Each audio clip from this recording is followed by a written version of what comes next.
You know, I actually,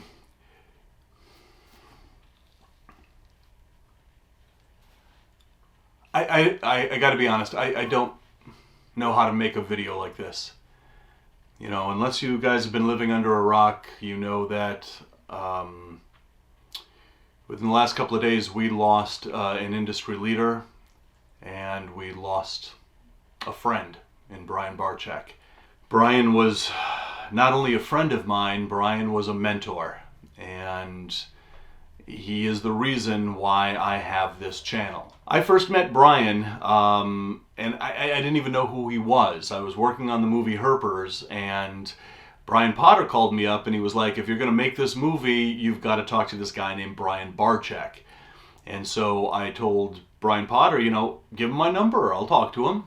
Within an hour, Brian called me, and what I expected to be maybe a 15-minute phone call about what I was doing and this, it really turned into like a 3-hour conversation. And I knew right after that conversation that we were going to be really good friends. And I invited him to be a part of the movie like right then and there. And as a matter of fact, I went back and looked at some old hard drives that are 15 years old, that are on their last leg. I found some footage of Brian when we filmed Herpers. And as I was transferring it from one hard drive to another, the old 15-year hard drive died, and all that footage is now gone. It's just gone. It belongs to time now. And I'm quite upset about it, because this was footage that no one had ever seen before. Not even Brian. And it's gone. And isn't that just the way? You know, I think about loss, and I think about all the things that we once had in the palm of our hands and how easily that just completely slips away. So I met Brian for the first time at Tinley in October of '08, and we hit it off just like we were old friends. Talked movies, talked filming. I mean, we were just kindred spirits right from the beginning. And right after that expo is when I drove out to his facility in Detroit and filmed that segment for Herpers. And we sat around and we had pizza afterwards, and I knew that this was going to be a lifelong friendship. And as I got to know who Brian was, not only as a person, but as a YouTube phenomenon, even back then with Snake Bites TV, I really admired Brian. And that's what made Brian pretty special, was that somebody who I admired turned into this friendship. So we filmed Herpers. Herpers was a great success. There was Herpers 2, there was Herpers 3. And then I had all this footage for a Herpers 4. Well, then nobody was really buying DVDs anymore, so I had all this footage. I didn't know what to do with it. And I got an idea to start a YouTube channel. I was going to call it Herpers TV, based off of the movies.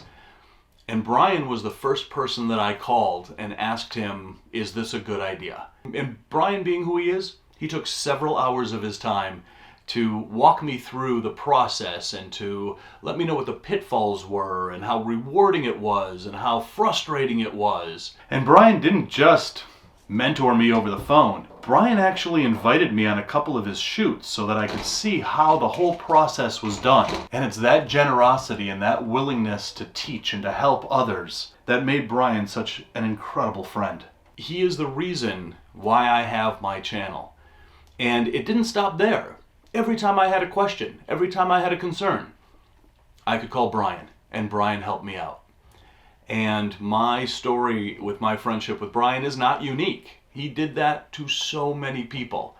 He wasn't just an inspiration in the reptile industry, he was an inspiration in the reptile YouTube world.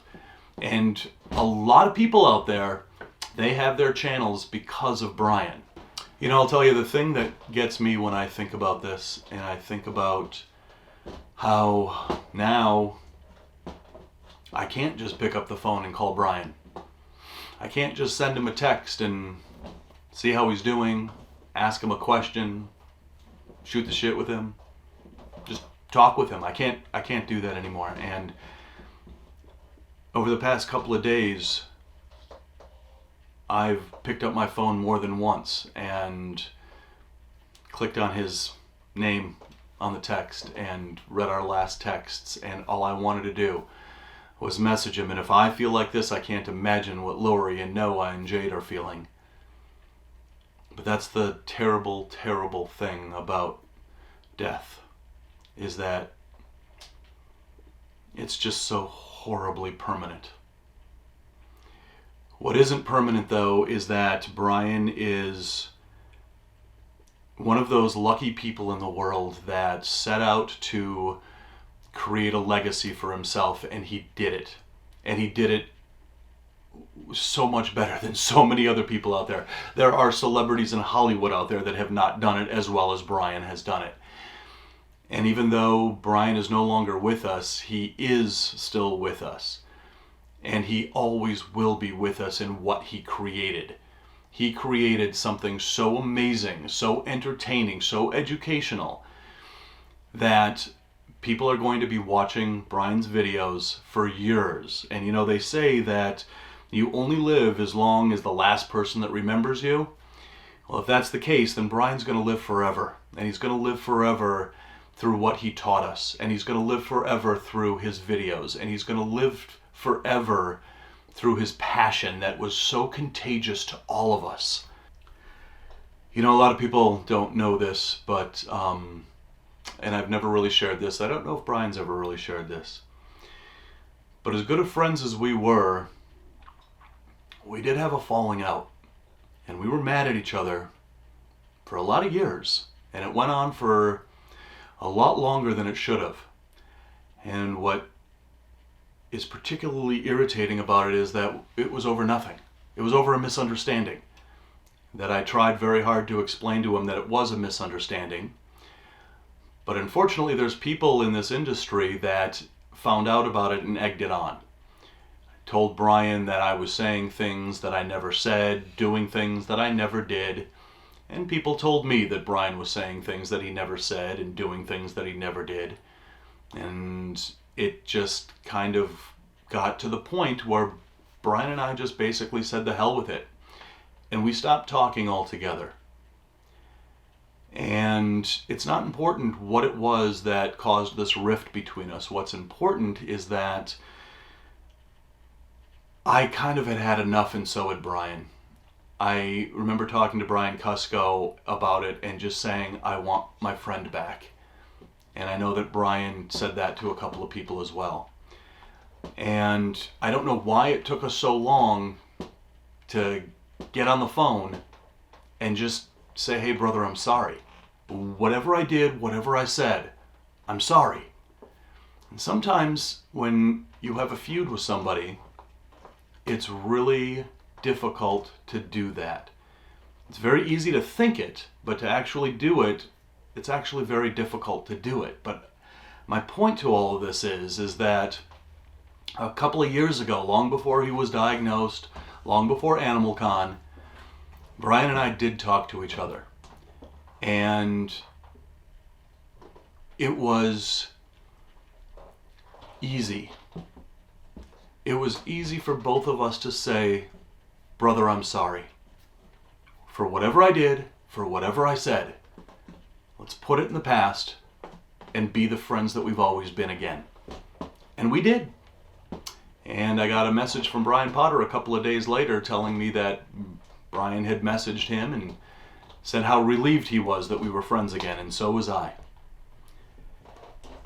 And then he started Animal Con, which was an incredible, innovative gift to every reptile and animal creator out there. That is Brian's gift to all of us.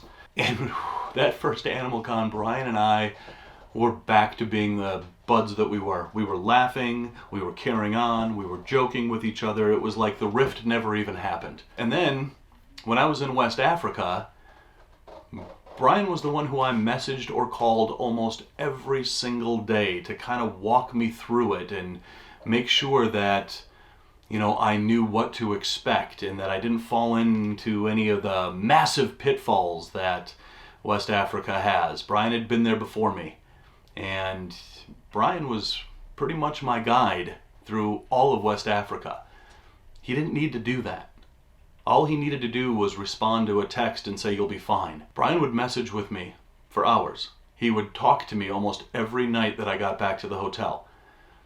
Brian was my guide on that trip. The Ball Python movie happened because of Brian's guidance.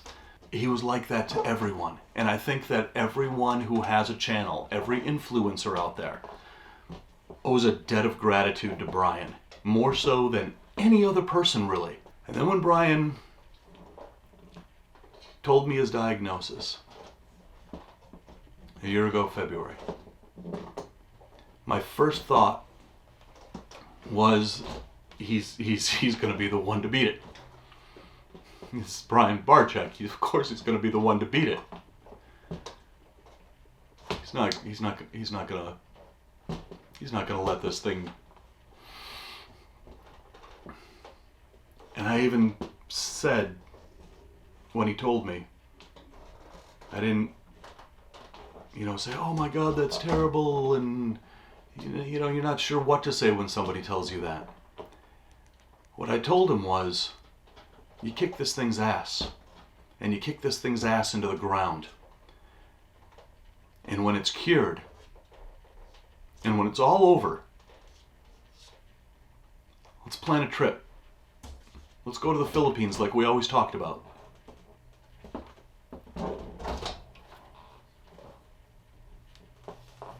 We never made it to the Philippines.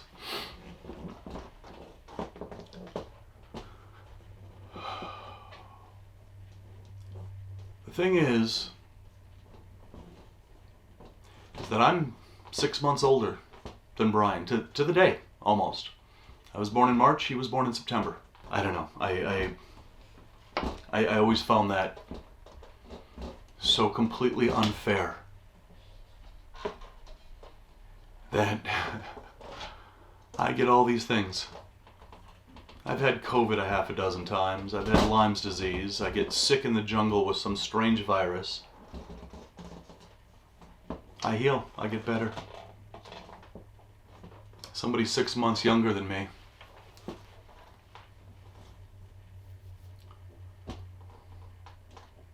Brian fought hard. He fought hard, maybe harder than anybody else that I've ever known that has gone through the same thing as fought. He could have so easily said, "That's it, I give up, I quit. I'm not going to go through this horrendous treatment. I'm not going to go through chemo. I'm not going to do it. Pancreatic cancer is a death sentence, and well, that's the end of me." Brian did not do that.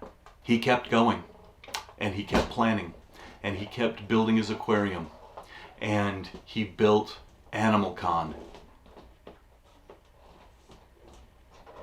He built Animal Con. And Animal Con will now forever stand as, again, Brian's gift to all of us creators. And it's a gift none of us will ever be able to repay him for.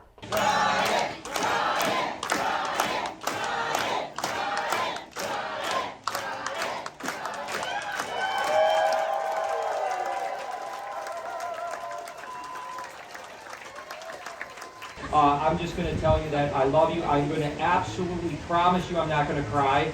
Not in front of you again, because I've cried like 10 times today. I want to just thank each and every one of you guys. I truly, as I look through the audience here, I love you. I'm a fan of so many of you guys. The majority of the creators here I watch religiously, and the ones I don't because you suck. And last year at Animal Con, I went up to him in front of the Animal Con sign, and I asked him if he would like to share my hair. And so I stood next to him, and I fluffed my hair up and I put it on his head, and we laughed and we took photos. And when we were done with that, he looked at me and he said, "Thank you. I forgot what it's like to have hair. Thank you for giving me hair just one more time." I'm so glad I did that. You know, a lot of you out there know what rattle on means and where that saying came from and what I went through when I came up with that saying. And as broken as I am with grief at the loss of my friend, it's a very strange feeling because I don't feel like destitute from it. I feel like I want to live more than I ever have before. I feel like I want to take what Brian has inspired me and so many other people to do and just live the best life that I can. If not for myself, then because I owe it to Brian. I owe so much to one man. And I'm going to continue this channel, and I'm going to continue doing what I do in honor of Brian. And I don't know if that sounds strange. I don't know if that sounds trite. I don't know, but it's the way that I feel. I want to live. I just want to live out loud now, more than I have been before. I just want to make Brian proud. I'm going to conclude this with this. We all get into tiffs with people. We all get into arguments with people. We all have falling outs with people.